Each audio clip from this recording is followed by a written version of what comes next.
never made it, but I know what it takes. So ayan o, welcome ulit sa channel ko. So ngayon, pag-aaralan natin ang iba't ibang arts ng panahon mula sa ethnic, mula sa Spanish, and sa American colonial tradition. So nakapaloob ang lesson na ito sa Philippine Contemporary Arts from the region. So ayan yung topic natin ngayon. So ang naisip kong content is gumawa tayo ng reaction video about doon. Proceed. Samahan niyo ako. Tara. So ayun, welcome again to my channel. So we're gonna react in this video about a lesson in the contemporary Philippine arts from the regions. So let's start. So now we're going to study about the contemporary Philippine arts from the region.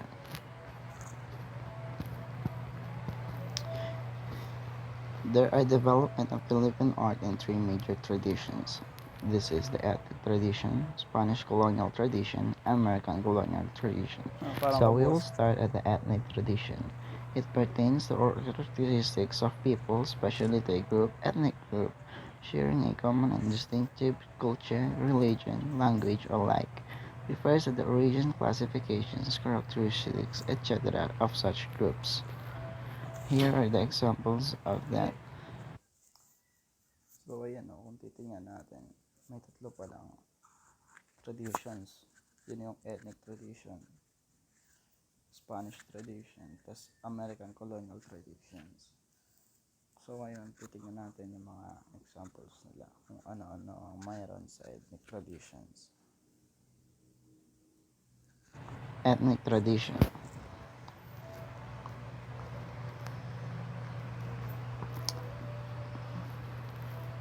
That is a salibao that is made from pig skin or lizard skin. Grabe yun ah.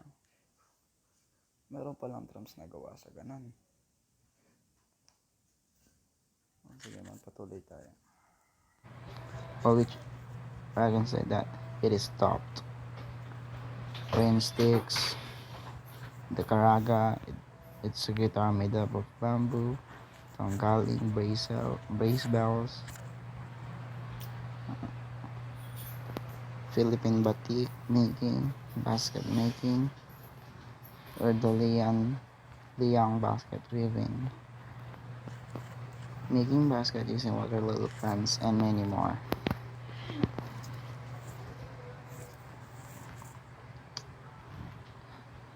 Spanish colonial tradition. Through the ethnic art forms such as pottery, weaving, and metalwork, were retained the Spanish friars and the Chinese. The colony's primary trading partner were slowly introducing newer art forms.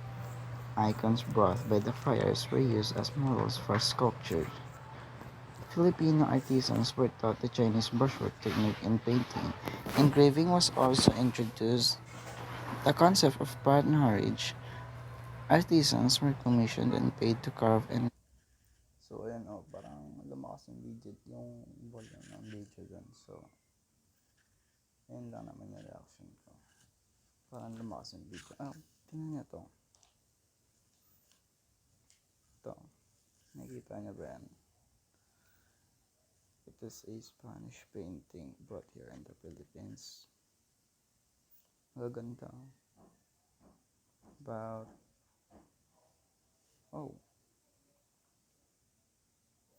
It's about Christianism here in the Philippines. Just like for the trial of heaven, purgatory, and hell. So we'll continue. Grave and paint. They replaced the arts and were once done in communal spirit and community setting for rituals. The church, particularly the friars, became the new patron of the arts. Here are some examples of those. The portrayal of heaven, purgatory, and hell. Those Josef Luciano Dans, one of the earliest recorded painters in the Philippines, who painted the two artworks found in Paete, Laguna. church, dalangit, lupa at impyerno at ang purgatorio. Those are the three examples of Spaniard, Spaniard colonial tradition. So ayun nga, no, kung makikita natin, marami talagang nayambag ang Spanish colonial traditions sa pagdating sa arts dito sa Pilipinas. Halimbawa na lang nun, yung mga paintings na pinakita natin kanina. So yun, let's proceed. American colonial tradition. From one colonizer to another, after more than 3 centuries of Spanish rule, the Americans came. They set out to conquer the Filipinos through education and governance, the public school system, and so ayan o, kung makikita natin, yung Spanish, sinakop ang Pilipinas pamamagitan ng Kristyanismo. Samantala yung Amerikano, sinakop ng Pilipinas upang maghatid ng edukasyon at governance system dito sa Pilipinas. So tingnan natin kung ano yung mga arts nila. System of governance. With the establishment of public schools, there was an increase in demand for illustrations and cartoons for books and publications. With the influx of new corporations, so ayun, doon pala nagsimula yung arts sa Pilipinas ng American colonial tradition. Dahil pala sa demand ng mga public schools para sa modules, nagkaroon ng cartoons sa mga animated na books yung nagkaroon ng demand sa mga cartoons na artworks. Ayan, proceed tayo. So advertising and commercial designs were in demand and were incorporated in the curriculum of the fine arts schools. With the arrival of the new colonial power came a shift in art patronage. From the native illustrados to the Americans, the new patrons, including the tourists and the foreign investors, favored landscapes, still life, and genre themes that showed the beauty of the land and its people. So yun o, kung makita natin, yung palang arts ng Americans, masyadong detailed and realistic po talaga. Titignan nyo, ayan. This looks like farmers po, di ba? Ang ganda ng pagkakagawa. So proceed. Portraits were well favored by the public officials, usually depicting from dignified poses. Painting classicism. It is made by Fabian de la Rosa, 1869-1937. Was the first painter of the noted for the 20th century. It was noted for the realistic portraits, genre, and landscape in subject colors. He enrolled in Escuela de Bellas Artes y Dibujo and took lessons from Lorenzo Guerrero. Painting during that time also delved into advertising and book designs, new forms brought by the Americans. Amorsolo made several books and magazine cover designs. He also designed for the commercial products, of the most famous of which is Marcang Demonyo for Ginebra, San Miguel Alcohol. So ayun no, si Amorsolo pala yung gumawa ng logo ng Ginebra San Miguel. Yung alak na mas kilala natin ngayon bilang gin. Si Amorsolo pala ang gumawa ng logo nila.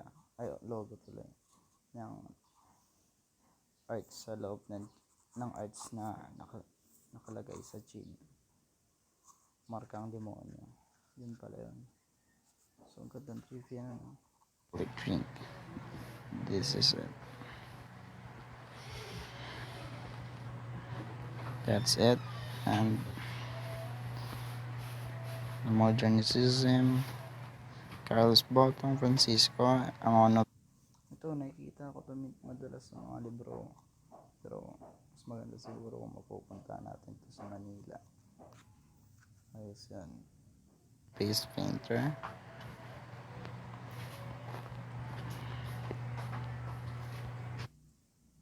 Ito, kung makikita nyo ito yung sa UP.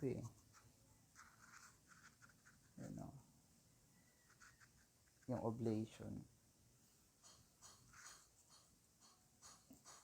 ayon dito. Ito daw ay gawa rin ni Amor Solo. So, magaling pala talaga to si Amor Solo, no? Sikat na sikat. Lakpakan natin. So, let's proceed now. Those were the examples, and the significance of that is one such policy was the introduction of the American system of education, and so pervasive and far-reaching was its impact and influence on the life and culture of the Filipino during and after the colonial period. That is generally regarded as the contribution of American colonialism in the Philippines.